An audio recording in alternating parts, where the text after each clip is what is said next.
ಕಳೆದ ವಿಡಿಯೋದಲ್ಲಿ ಡಯಾಬಿಟಿಸ್ನ ಹಲವು ವಿಧಗಳು, ಅದರಲ್ಲೂ ಪ್ರತ್ಯೇಕವಾಗಿ ಟೈಪ್ 1 ಡಯಾಬಿಟಿಸ್ ಅಂದರೆ ಏನು, ಅದು ಯಾರಲ್ಲಿ ಬರ್ತದೆ ಮತ್ತು ಅದರ ಇನ್ಸಿಡೆನ್ಸ್ ಎಷ್ಟಿದೆ ಮತ್ತು ಹೇಗೆ ಅದು ಪ್ರೆಸೆಂಟ್ ಆಗ್ತದೆ ಅಂತೇಳಿ ನಾವು ಚರ್ಚೆ ಮಾಡಿದ್ದೇವೆ. ಇದರ ಮುಂದುವರಿದ ಭಾಗವಾಗಿ ಈಗ ಇಂತಹ ಒಂದು ಟೈಪ್ 1 ಡಯಾಬಿಟಿಸ್ ಬಂದಾಗ ಯಾವ ರೀತಿ ನಾವು ಅದನ್ನು ಮುಂದಕ್ಕೆ ನಿರ್ವಹಣೆ ಮಾಡಬೇಕು ಅಂತ ಹೇಳಿ ಕೆಲವು ನಿಮಿಷಗಳ ಕಾಲ ಚರ್ಚೆ ಮಾಡೋಣ. ಯಾವುದೇ ಒಂದು ಮಗು, ಕಳೆದ ವಿಡಿಯೋದಲ್ಲಿ ನಾನು ಹೇಳಿದ ಹಾಗೆ ಸಡನ್ನಾಗಿ ತೂಕ ಕಡಿಮೆ ಆಗೋದು ಅಥವಾ ಸುಸ್ತು, ಬೆಳವಣಿಗೆ ಇಲ್ಲ, ಮೂತ್ರ ಜಾಸ್ತಿ ಹೋಗೋದು, ಅದು ಕೆಲವೊಮ್ಮೆ ಸ್ವಲ್ಪ ಸೀರಿಯಸ್ ಆಗಿ ಹೊಟ್ಟೆ ನೋವು, ವಾಂತಿ ಅಥವಾ ಕೋಮಾ ಸ್ಟೇಜಲ್ಲಿ ಬಂದಾಗ ಶುಗರ್ ಟೆಸ್ಟ್ ಮಾಡಿದಾಗ ಸಾಧಾರಣವಾಗಿ ಅದು 600-700 ಇರ್ತದೆ. ಇಲ್ಲಿ ಇಂಪಾರ್ಟೆಂಟ್ ವಿಷಯ ಏನಂದರೆ, ನಾವು ಇದನ್ನು ಒಂದು ತಿಳ್ಕೊಂಡು ಇದು ಶುಗರ್ ಇರ್ಬೋದು ಅಂತ ಸಸ್ಪೆಕ್ಟ್ ಮಾಡಿ ಟೆಸ್ಟ್ ಮಾಡದಿದ್ದರೆ ಕೆಲವೊಮ್ಮೆ ಮಿಸ್ ಆಗ್ತದೆ. ಕೆಲವು ನನಗೆ ಗೊತ್ತಿರೋ ಹಾಗೆ ಒಬ್ಬ ಹುಡುಗನಿಗೆ ಹೊಟ್ಟೆ ನೋವು ಬಂದಾಗ ಅಪೆಂಡಿಕ್ಸ್ ಇರ್ಬೋದು ಅಂತ ಹೇಳಿ ಸಸ್ಪೆಕ್ಟ್ ಮಾಡಿ ಮತ್ತೆ ಆಪ್ರೇಷನ್ ಮಾಡಬೇಕಾಗ್ಬೋದು ಅಂತೆಲ್ಲ ಯೋಚನೆ ಮಾಡಿ ಶುಗರ್ ನೋಡುವಾಗ 700-800 ಶುಗರ್ ಇದ್ದು ಮತ್ತೆ ಅದು ಟೈಪ್ 1 ಡಯಾಬಿಟಿಸ್ ಅಪೆಂಡಿಕ್ಸ್ ಅಲ್ಲ ಅಂತ ಹೇಳುವಂತಹ ಒಂದು ವಿಷಯ ತಿಳಿದದ್ದು ಉಂಟು. ಆದ ಕಾರಣ ಪ್ರತಿ ಹೆತ್ತವರು ಇದರ ಬಗ್ಗೆ ತಿಳ್ಕೊಂಡಿರಬೇಕು. ಇಂತಹ ಲಕ್ಷಣಗಳು ನಿಮ್ಮ ಮಕ್ಕಳಲ್ಲಿ ಕಂಡಾಗ ಒಂದು ಶುಗರ್ ಇರ್ಬೋದೇನೋ ಅಂತ ಹೇಳುವಂಥ ಒಂದು ಆಲೋಚನೆ ನಮ್ಮಲ್ಲಿ ಬರಬೇಕು. ಸರಿ, ಈ ಮಗು ಬಂದಾಗ ಮೊದಲನೇದಾಗಿ ಶುಗರ್ ನೋಡ್ತೇವೆ. ಅದು ಗ್ಲುಕೋಮೀಟ್ರಲ್ಲಿ ಇರ್ಬೋದು ಅಥವಾ ಲ್ಯಾಬಿಂದ ಜಾಸ್ತಿ ಇರ್ತದೆ. ಮತ್ತು ಇದು ಆಗ ಪಕ್ಕನೆ ನಮಗೆ ಬರೋದು ಇದು ಟೈಪ್ 1 ಡಯಾಬಿಟಿಸ್ ಹೌದಾ ಅಲ್ವಾ. ಮತ್ತು ಇನ್ನೂ ಕೆಲವು ಟೆಸ್ಟ್ಗಳು ಬೇಸಿಕ್ ಟೆಸ್ಟ್ ಅಂತ ನಾವು ಮಾಡ್ತೇವೆ. ಈ ಡಯಾಬಿಟಿಕ್ ಕೀಟೋಅಸಿಡೋಸಿಸ್ ಅಂತಿದೆ, ಅದರ ಬಗ್ಗೆ ಡಿಟೇಲ್ ಆಗಿ ಮುಂದಕ್ಕೆ ಹೇಳ್ತೇನೆ ನಾನು ಬೇರೆ ವಿಡಿಯೋದಲ್ಲಿ. ಕೆಲವು ಮಕ್ಕಳು ಈ ಡಯಾಬಿಟಿಕ್ ಕೀಟೋಅಸಿಡೋಸಿಸ್ ಸ್ಟೇಜಲ್ಲೇ ಪ್ರೆಸೆಂಟ್ ಆಗ್ತಾರೆ, ಸ್ವಲ್ಪ ಸೀರಿಯಸ್ ಆಗಿರ್ತಾರೆ, ಕೋಮಾ ಸ್ಟೇಜಲ್ಲಿ ಬರುವವರಿದ್ದಾರೆ. ಆಗ ಕೆಲವೊಂದು ವಿಶೇಷ ಇನ್ವೆಸ್ಟಿಗೇಷನ್ಸು ಬೇಕಾಗ್ತದೆ. ಅವರ ರಕ್ತದಲ್ಲಿನ ಉಪ್ಪಿನಂಶ, ಸೋಡಿಯಂ, ಪೊಟ್ಯಾಷಿಯಮ್ಮು ಮತ್ತು ಕಿಡ್ನಿ, ಲಿವರು ಇದಕ್ಕೇನಾದರೂ ತೊಂದರೆ ಆಗಿದೆಯಾ, ಬ್ಲಡ್ ಗ್ಯಾಸ್ ಅನಾಲಿಸಿಸ್ ABG ಅಂತ ಇರ್ತದೆ, ಇದೆಲ್ಲ ಆಕ್ಸಿಜನ್ನು, ಕಾರ್ಬನ್ ಡೈಆಕ್ಸೈಡು, ಆ್ಯಸಿಡ್ ಇದೆಲ್ಲ, ಯಾಕಂದರೆ ಅದರಲ್ಲಿ ಕೀಟೋಅಸಿಡೋಸಿಸ್ ಆ್ಯಸಿಡ್ ಉತ್ಪತ್ತಿ ಜಾಸ್ತಿ ಆಗಿರ್ತದೆ. ಇದನ್ನೆಲ್ಲ ನೋಡಿ ಅದು ಮುಂದಕ್ಕೆ ಟ್ರೀಟ್ಮೆಂಟಿಗೆ ಬೇಕಾಗ್ತದೆ. ಆಮೇಲೆ ಸೀರಿಯಲ್ ಆಗಿ ಅಂದರೆ ಶುಗರನ್ನು ಕಂಟ್ರೋಲ್ ಬರುವವರೆಗೆ ಗಂಟೆಗೆ 1 ಸಲ 2 ಸಲ ನಾವು ನೋಡ್ತಾ ಇರಬೇಕಾಗ್ತದೆ. ಇದು ಕೆಲವು ಟೆಸ್ಟ್ಗಳು. ಇದನ್ನು ಮಾಡಿ ಆ ಒಂದು ಮಗುವನ್ನು ಸ್ಟೆಬಿಲೈಸ್ ಮಾಡಿದ ಮೇಲೆ ಮುಂದಕ್ಕೆ ಬೇರೆ ಟ್ರೀಟ್ಮೆಂಟನ್ನು ಕಂಟಿನ್ಯೂ ಮಾಡಲಿಕ್ಕಾಗ್ತದೆ. ಈಗ ಟೈಪ್ 1 ಡಯಾಬಿಟಿಸ್ ಹೌದಾ ಅಲ್ವಾ, ಯಾಕೆಂದರೆ ನಾನು ಈಗ ಬೇರೆ ಬೇರೆ ರೀತಿಯ ಡಯಾಬಿಟಿಸ್ ಇದೆ ಅಂತ ನಮಗೆ ಗೊತ್ತು. ಟೈಪ್ 1 ಡಯಾಬಿಟಿಸ್ ಏನೋ ಅಥವಾ ಬೇರೆ ಡಯಾಬಿಟಿಸ್, ಅದಕ್ಕೆ ಕೆಲವೊಂದು ವಿಶಿಷ್ಟ ಟೆಸ್ಟ್ಗಳಿದೆ. ಎಲ್ಲ ಟೆಸ್ಟನ್ನು ಎಲ್ಲರಲ್ಲಿ ಮಾಡಬೇಕಾಗುವುದಿಲ್ಲ, ಯಾಕಂದರೆ ಒಬ್ಬ ಮಗುವಿನ ಹೆತ್ತವರಿಗೆ ಅದಕ್ಕೆ ಒಂದು ಮಾಡುವಂತಹ ಆರ್ಥಿಕವಾದ ಸೌಕರ್ಯ ಇಲ್ಲದಿದ್ದರೆ ನಾವು ಕೆಲವೊಂದು ಸಿಂಪಲ್ ಟೆಸ್ಟಲ್ಲಿ ಕೂಡ ಇದನ್ನು ಕನ್ಫರ್ಮ್ ಮಾಡ್ಬೋದು. ಈಗ ಮೂತ್ರದಲ್ಲಿ ಕೀಟೋನ್ ಬಾಡಿ ಪಾಸಿಟಿವ್ ಇದ್ದರೆ ಮಗುವಿನ ವಯಸ್ಸು ಮತ್ತು ಹೆತ್ತವರಲ್ಲಿ ಶುಗರ್ ಉಂಟಾ ಇಲ್ವೋ ಎಲ್ಲ ನೋಡಿಕೊಂಡು ನಾವು ತಿಳ್ಕೊಳ್ಳಿಕ್ಕಾಗ್ತದೆ. ಆದರೆ ಕೆಲವೊಂದು ಟೆಸ್ಟ್ಗಳು ಕೆಲವೊಮ್ಮೆ ಬೇಕಾಗ್ತದೆ ಯಾವಾಗ ನಮಗೆ ಸಂಶಯ ಇರ್ತದೋ. ಈಗ ಆ್ಯಂಟಿಬಾಡಿ ಟೆಸ್ಟ್, ಗ್ಯಾಡ್ ಆ್ಯಂಟಿಬಾಡಿ, ಇನ್ಸುಲಿನ್ ಇದು ಆ್ಯಂಟಿಬಾಡೀಸು, ಐರೆಡ್ ಸೆಲ್ ಆ್ಯಂಟಿಬಾಡಿ, ಈ ಥರ ಎಲ್ಲ ಕೆಲವು ಆ್ಯಂಟಿಬಾಡಿ ಟೆಸ್ಟ್ಗಳು ಸ್ವಲ್ಪ ಎಕ್ಸ್ಪೆನ್ಸಿವ್, ಕೆಲವೊಂದು 10,000 ಇರ್ತದೆ. ಆದರೆ ಕೆಲವೊಂದು ಸಂದರ್ಭದಲ್ಲಿ ಮಾಡಬೇಕಾಗ್ತದೆ. ಅದು ಇನ್ನು ಹೊಟ್ಟೆಯ ಅಲ್ಟ್ರಾಸೌಂಡ್ ಅದು ಎಲ್ಲರಲ್ಲೂ ಮಾಡಲೇಬೇಕು. ಇದು ಯಾಕೆಂದರೆ ಈ ಪ್ಯಾಂಕ್ರಿಯಾಟಿಕ್ ಡಯಾಬಿಟಿಸ್ ಅಂತ ಇದೆ, ಅದು ಕೂಡ ಕೆಲವೊಮ್ಮೆ ಮಕ್ಕಳಲ್ಲಿ ಇರ್ತದೆ.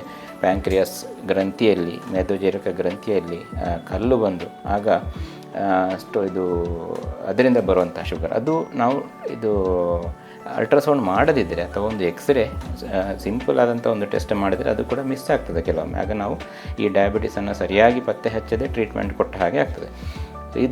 ಇದೊಂದು ಟೆಸ್ಟು. ಮತ್ತು ಕೆಲವೊಂದು ಇಷ್ಟು ಟೆಸ್ಟ್ ಮಾಡಿದ ಮೇಲೆ ಸರಿ ಈ ಮಗುವಿಗೆ ಟೈಪ್ 1 ಡಯಾಬಿಟಿಸ್ ಇದೆ ಅಂತ ಕನ್ಫರ್ಮ್ ಆಗ್ತದೆ. ಇನ್ನು ಮುಂದಕ್ಕೆ ಟ್ರೀಟ್ಮೆಂಟ್ ಹೇಗೆ ಅಂತ ಹೇಳುವಂಥದ್ದು. ಈಗ ಫಸ್ಟಿಗೆ ಸ್ಟೆಬಿಲೈಸ್ ಮಾಡೋದು. ಯಾವ ಕಂಡೀಷನಲ್ಲಿ ಮಗು ಬಂದಿದೆಯೋ, ಆರಂಭದ ಹಂತದಲ್ಲಿ ಬಂದರೆ ಮಗುವಿಗೆ ತುಂಬ ತೊಂದರೆಗಳು ಇರುವುದಿಲ್ಲ. ಆಗ ಇಷ್ಟು ಬೇಸಿಕ್ ಟೆಸ್ಟ್ ಮಾಡಿ ನಾವು ಇಮ್ಮಿಡಿಯೇಟಾಗಿ ಟೈಪ್ 1 ಡಯಾಬಿಟಿಸ್ ಅಂತ ಕನ್ಫರ್ಮ್ ಆದರೆ ಏನು ಟ್ರೀಟ್ಮೆಂಟು ಒಂದನೇದಾಗಿ ಆಹಾರ ಪಥ್ಯ. ಎಲ್ಲರಿಗೂ, ಎಲ್ಲ ಡಯಾಬಿಟಿಸ್ ಇರೋರಿಗೂ ಆಹಾರ ಪಥ್ಯ, ಅದು ಇತ್ತೀಚೆಗೆ ಪ್ರತಿಯೊಬ್ಬರೂ ಆಹಾರದಲ್ಲಿ ಪಥ್ಯಗಳನ್ನು ಮಾಡಲೇಬೇಕಾಗ್ತದೆ. ಎಲ್ಲ ರೋಗಗಳಿಗೂ ಅದು ಇಂಪಾರ್ಟೆಂಟೇ. ಮತ್ತು ಇನ್ಸುಲಿನ್ನು ಅಂದರೆ ಅದೊಂದು ಹಾರ್ಮೋನು ನಮ್ಮ ಶರೀರದಲ್ಲಿ ಉತ್ಪತ್ತಿಯಾಗುವಂಥದ್ದು. ಈ ಟೈಪ್ 1 ಡಯಾಬಿಟಿಸಿಗೆ ಟ್ರೀಟ್ಮೆಂಟು ಇನ್ಸುಲಿನ್ ಮಾತ್ರ. ಔಷಧಿ ಅಂತ ಹೇಳುವಂಥದ್ದು, ಅದನ್ನು ಕೊಡುವಂತಹ ಒಂದು ಕ್ರಮ ಇದೆ. ಇದನ್ನೆಲ್ಲ ಮುಂದಿನ ವಿಡಿಯೋಗಳಲ್ಲಿ ಡೀಟೇಲ್ ಆಗಿ ಹೇಳ್ತೇನೆ.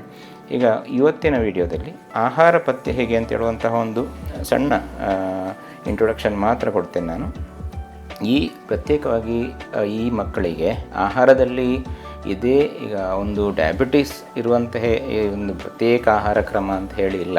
ಕೆಲವೊಂದು ಚೇಂಜಸ್ ನಾವು ಮಾಡಲೇಬೇಕಾಗ್ತದೆ. ಅದನ್ನು ನಾನು ಎಲ್ರಿಗೂ ಹೇಳೋದು, ಇದು ಪಥ್ಯ ಅಲ್ಲ, ಆರೋಗ್ಯಕರ ಆಹಾರ ಪ್ರತಿಯೊಬ್ಬರು ತಿನ್ನಬೇಕಾದ್ದು. ಹಾಗೆ ಅದೇ ರೀತಿ ಈ ಮಕ್ಕಳಿಗೂ. ಈ ಮಕ್ಕಳಿಗೆ ಏನಾಗ್ತದೆ ಅಂದರೆ ನಾವು ತುಂಬ ರೆಸ್ಟ್ರಿಕ್ಷನ್ಸ್ ಮಾಡಬಾರ್ದು. ಅದು ತಿನ್ನಬೇಡ, ಇದು ತಿನ್ನಬೇಡ ಮಾಡುವ ಹಾಗಿಲ್ಲ. ಏನು ಮಾಡಬೇಕು, ಕೆಲವೊಂದು ಗೈಡ್ಲೈನ್ಸ್. ಅದರಲ್ಲಿ ಒಂದು ಯಾವುದೇ ರೀತಿಯ ಸಕ್ಕರೆ ಇರುವಂಥ ಆಹಾರವನ್ನು ಆದಷ್ಟು ಅವಾಯ್ಡ್ ಮಾಡೋದು. ಅದು ಎಕ್ಸ್ಟ್ರಾ ಶುಗರ್, ಅದು ಸಕ್ಕರೆ, ಬೆಲ್ಲ ಅವರಿಗೆ ಅಭ್ಯಾಸ ಆಗ್ತದೆ, ಅಭ್ಯಾಸ ಮಾಡಬೇಕು. ಮತ್ತು ಕೇಕ್ಗಳು ಅಥವಾ ಜ್ಯೂಸ್ಗಳನ್ನು ಕುಡಿಯುವಂತಹದ್ದು ಇದನ್ನು ಅವಾಯ್ಡ್ ಮಾಡೋದು. ಮತ್ತು ಈಗ ತುಂಬ ಒಕೇಶನ್ಸ್ ಇರ್ತದೆ, ಬರ್ತ್ಡೇ ಪಾರ್ಟಿ. ಆದರೂ ನಾನು ಹೆಚ್ಚಿನ ಮಕ್ಕಳಿಗೆ ಏನು ಹೇಳ್ತೇನೆ ಅಂದರೆ, ಅಂತಹ ಸಂದರ್ಭದಲ್ಲಿ ಅವರ ಒಂದು ಖುಷಿಗೆ ಬೇಕಾಗಿ ಒಂದು ತುಂಡು ಕೇಕು, ಸ್ವಲ್ಪ ಜ್ಯೂಸ್ ಕುಡಿದ್ರೂ ಪರವಾಗಿಲ್ಲ, ನೀವು ಅದನ್ನು ಇನ್ಸುಲಿನ್ ಕೊಟ್ಟು ಅಡ್ಜಸ್ಟ್ ಮಾಡಿ ಅಂತ ಅವರಿಗೆ ಹೇಳಲಿಕ್ಕೆ ಉಂಟು. ಯಾಕಂದರೆ ಮಕ್ಕಳಿಗೆ ಅದೊಂದು ಒಂಥರ ಹಿಂಸೆ ಆಗಬಾರ್ದು ಅಂಥೇಳಿ. ಆದರೆ ಸಾಧ್ಯವಾದಷ್ಟು ಅವಾಯ್ಡ್ ಮಾಡೋದು. ಮತ್ತು ಆಹಾರದಲ್ಲಿ ನಾವು ತಿಳ್ಕೊಂಡು, ಈಗ ಪ್ರೋಟೀನ್, ಫ್ಯಾಟು, ಆಮೇಲೆ ಕಾರ್ಬೋಹೈಡ್ರೇಟ್ ಇದನ್ನು ತಿಳ್ಕೊಂಡು ನಮ್ಮ ಮನೆಯಲ್ಲಿ ಪ್ರಿಪೇರ್ ಮಾಡುವಂಥ ಆಹಾರ ಅದನ್ನೇ ಮಕ್ಕಳಿಗೆ ನಾವೆಲ್ಲರೂ ತಿನ್ನುವಂಥ ಆಹಾರವನ್ನೇ ಕೊಡೋದು. ಇಲ್ಲಿ ತಿಳ್ಕೊಳ್ಬೇಕಾದ್ರೆ ಈ ಪೋರ್ಷನ್ ಕಂಟ್ರೋಲ್ ಅಂತ ಉಂಟು. ಕಾರ್ಬೋಹೈಡ್ರೇಟ್ಸ್ ಎಷ್ಟಿರಬೇಕು ಅದನ್ನೊಂದು ರಫ್ ಐಡಿಯಾ ಎಲ್ರಿಗೂ ಇರಬೇಕು. ಡಿಟೇಲಾಗಿ ತಿಳ್ಕೊಳ್ಬೇಕು ಅಂತಲ್ಲ, ನಮಗೊಂದು ಐಡಿಯಾ ಇರಬೇಕು ಯಾವುದರಲ್ಲಿ ಕಾರ್ಬೋಹೈಡ್ರೇಟ್ಸ್ ಜಾಸ್ತಿ ಉಂಟು, ಯಾವುದು ಸಿಂಪಲ್ ಕಾರ್ಬೋಹೈಡ್ರೇಟು ಇದು. ಮತ್ತು ಪ್ರೋಟೀನಲ್ಲಿ ಪ್ರೋಟೀನ್ ಅಂದರೆ ಏನು, ಅದು ಯಾವ ಆಹಾರದಲ್ಲಿ ಇರ್ತದೆ. ಫ್ಯಾಟ್ ಯಾವುದು ಒಳ್ಳೆಯದು, ಹೆಲ್ದಿ ಫ್ಯಾಟ್ ಯಾವುದು, ಅನ್ಹೆಲ್ದಿ ಫ್ಯಾಟ್ ಯಾವುದು, ಈ ಥರ ಕೆಲವೊಂದು ತಪ್ಪು ಕಲ್ಪನೆಗಳಿರುವುದನ್ನೆಲ್ಲ ಸರಿಪಡಿಸಿಕೊಂಡು ನಾವು ಆಹಾರವನ್ನು ಸೆಲೆಕ್ಟ್ ಮಾಡಬೇಕು. ಕೆಲವು ಆಹಾರಗಳು ಹೆಲ್ದಿ ಇರ್ತದೆ, ನಾವು ಅದನ್ನು ಕೊಡ್ತಾ ಇರೋದಿಲ್ಲ. ಕೆಲವು ಅನ್ಹೆಲ್ದಿಯನ್ನು ನಾವು ಹೆಲ್ದಿ ಅಂದ್ಕೊಂಡು ಮಕ್ಕಳಿಗೆ ಕೊಡ್ತಾ ಇರ್ತೇವೆ. ಈ ಥರ ಈಗ ಚಾಕ್ಲೇಟ್ ಯಾರ ತರೋದು, ಇದನ್ನೆಲ್ಲ ನಾವು ಸ್ವಲ್ಪ ಪ್ಲ್ಯಾನ್ ಮಾಡಿ ಅವಾಯ್ಡ್ ಮಾಡಿಕೊಂಡು, ಮತ್ತು ಪ್ರಮುಖವಾಗಿ ಅವರು ನೀರು ಸರಿಯಾಗಿ ಕುಡಿತಾ ಇರಬೇಕು, ಡಿಹೈಡ್ರೇಷನ್ ಆಗಬಾರ್ದು. ಮತ್ತು ಕೆಲವು ಸ್ಪೆಷಲ್ ಸಂದರ್ಭದಲ್ಲಿ ಆಹಾರದ ಬಗ್ಗೆ ಹೆಚ್ಚಿನ ವಿವರವನ್ನು ಮುಂದಿನ ವೀಡಿಯೋಗಳಲ್ಲಿ ಹೇಳ್ತೇನೆ. ಈ ಕಾರ್ಬ್ ಕೌಂಟಿಂಗ್ ಅಂತ ಉಂಟು, ಅದರ ಬಗ್ಗೆ ಬಹಳ ಸಿಂಪಲಾಗಿ ಮುಂದಿನ ವೀಡಿಯೋದಲ್ಲಿ ತಿಳಿಸ್ತೇನೆ. ಮತ್ತು ಕೆಲವು ಸಂದರ್ಭಗಳಿರ್ತದೆ, ಮಕ್ಕಳು ಈಗ ಸ್ಕೂಲಲ್ಲಿ ಆಟ ಆಡೋದು, ಸ್ಕೂಲಲ್ಲಿ ಈಗ ರೇಸುಗಳು, ಈಗ ಸ್ಪೋರ್ಟ್ಸ್ ನಡೀತಾ ಉಂಟು ಶಾಲೆಗಳಲ್ಲಿ.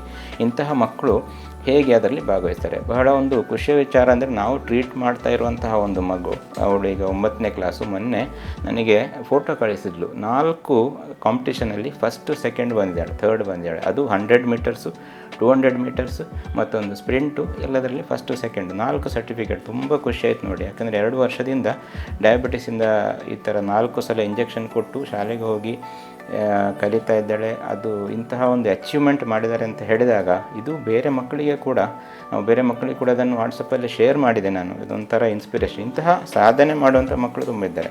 ಆದರೆ ಈ ಸ್ಪೋರ್ಟ್ಸ್ ಇಂತಹ ಇವೆಂಟಿಗೆ ಹೋಗುವಾಗ ಅವರಿಗೆ ಸ್ಪೆಷಲಾಗಿ ಸ್ವಲ್ಪ ಸ್ನ್ಯಾಕ್ಸ್ ಕೊಟ್ಟಿರಬೇಕು. ಶುಗರ್ ಒಮ್ಮೆ ಟೆಸ್ಟ್ ಮಾಡೋದು, ಜಾಸ್ತಿ ಇದ್ದರೆ ಇನ್ಸುಲಿನ್ ಕೊಡಬೇಕಾಗ್ತದೆ, ಕಡಿಮೆ ಇದ್ದರೆ ಸ್ನ್ಯಾಕ್ಸ್ ತಿನ್ನಲಿಕ್ಕೆ ಕೊಡೋದು.